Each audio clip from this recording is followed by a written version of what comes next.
Once upon a time, there was a 14-year-old girl named Emily. Emily was a bright and ambitious student with a passion for science and a love for learning. She had always been curious about the world around her and was constantly seeking out new knowledge and experiences. One day, Emily's science teacher announced a science fair where students could showcase their own experiments and research projects. Emily was thrilled at the opportunity to participate and immediately set to work on her project. She decided to study the effects of different types of music on plant growth.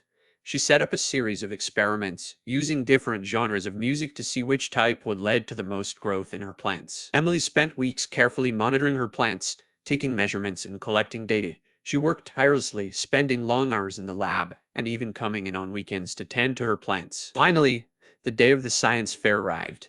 Emily presented her findings to the judges, explaining her research and the methods she had used. She played samples of the music she had used and showed the impressive growth her plants had achieved. To her delight, Emily won first place in the science fair. She was overjoyed at the recognition of her hard work and dedication and knew that her project had the potential to make a real impact in the world of plant science. As she continued her studies in high school and beyond, Emily remained passionate about science and research. She pursued her dreams, earning a degree in biology and going on to make significant contributions in her field. And although she would never forget the thrill of winning the science fair at 14, Emily knew that her passion and dedication would continue to drive her forward as she explored the wonders of the world around her.